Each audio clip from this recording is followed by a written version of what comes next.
liturgique de ce premier dimanche de Carême nous parle de la tentation. La première lecture nous apprend que l'homme a été créé pour la vie, l'harmonie et le bonheur. Et saint Thomas d'Aquin a raison de dire que l'homme a été créé pour connaître Dieu, l'aimer et le servir. Dieu veut toujours notre bien et celui de notre monde, mais il nous arrive de déraper, de le quitter et même de lui tourner le dos. Adam et Ève ont été piégés par le serpent. Ils ont voulu être comme des dieux, mais en cédant à la tentation, ils se sont retrouvés dans une situation misérable. Leurs yeux se sont ouverts pour contempler l'homme déchu.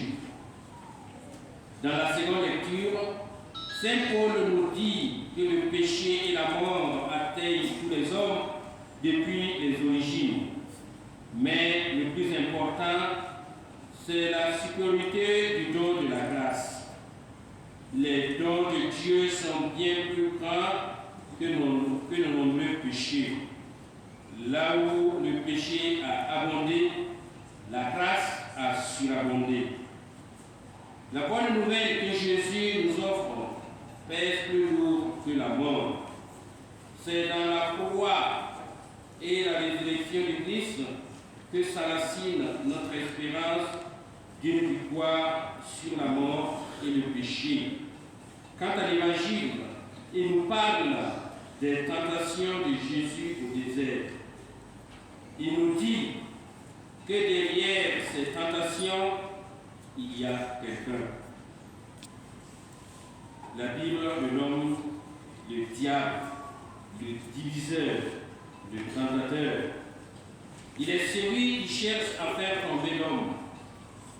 Il est présent dans toutes les luttes de notre vie, surtout en ce temps de carême, et il n'en démontre pas.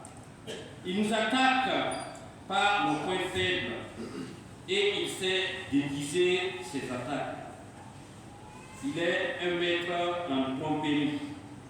C'est ainsi qu'il a cherché à détourner Jésus de la foi, du sacrifice et de l'amour qui s'offre au monde.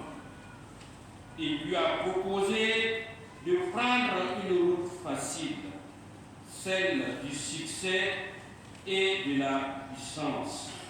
Mais Jésus refuse d'utiliser son pouvoir de Fils de Dieu pour se procurer des satisfactions personnelles. Le succès médiatique ne l'intéresse pas. Il repousse avec décision toutes les tentations. Il répète avec fermeté sa décision de rester fidèle à son Père. Il n'accepte aucun compromis avec le péché ni avec la logique du monde. Et surtout, il ne dialogue pas avec Satan comme Ève l'avait fait au paradis terrestre. Jésus sait très bien qu'avec Satan, on ne peut pas dialoguer. Il choisit de se réfugier dans la parole de Dieu. Ce n'est pas seulement le pain que vit l'homme. Manger, c'est quelque chose de vital. Être en accord avec Dieu est encore plus vital. Tu ne tenteras pas le Seigneur. À Dieu seul, tu rendras un culte. Ne te prosterne pas devant les idoles, devant des personnes et encore moins devant le diable. Ces tentations sont aussi appétissantes que le fruit défendu.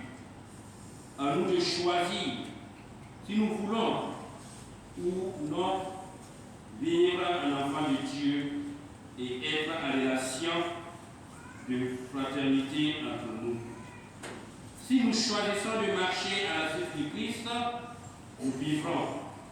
Sinon, c'est la mort.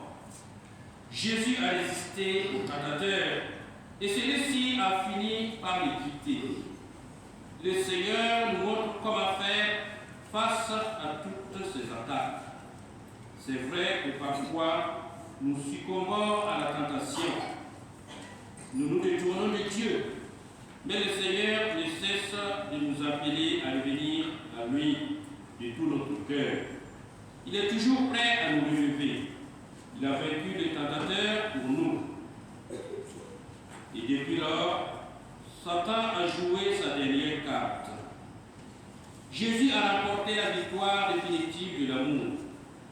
C'est donc avec le Christ vainqueur que nous entrons dans ce temps de carême. C'est un temps favorable pour accomplir un chemin de conversion. Comme Jésus, nous sommes invités à nous réfugier dans la parole de Dieu. C'est ainsi que nous trouverons notre force, notre courage dans notre lutte contre le mal. Mais faisons très attention. Comme Jésus, nous serons tentés, nous aussi. Nous serons tentés par le pouvoir, par le vain gloire, par la nourriture et la boisson. Si il n'arrive pas à nous gagner, l'orgueil, le pouvoir, maturité, il nous gagnera dans la nourriture. Faisons très attention. Si ne nous gagne pas là-bas, il va attaquer notre vie spirituelle, notre relation avec Dieu et avec les autres. Que le Seigneur nous donne force pour tenir bon face aux tentateurs. Avec le Christ, nous apprendrons à rejeter toutes les publicités mensongères qui courent à travers le monde et nous détournent de l'Évangile. Restons vigilants. La lumière de la parole de Dieu nous est offerte pour éclairer notre vie. Le pain que nous recevons de toi, Seigneur, vient nourrir nos cœurs et nourrit la foi qui fait grandir l'espérance et nous donne la force d'aimer. Apprends-nous à toujours avoir faim de Christ et de toute parole qui sort de sa bouche.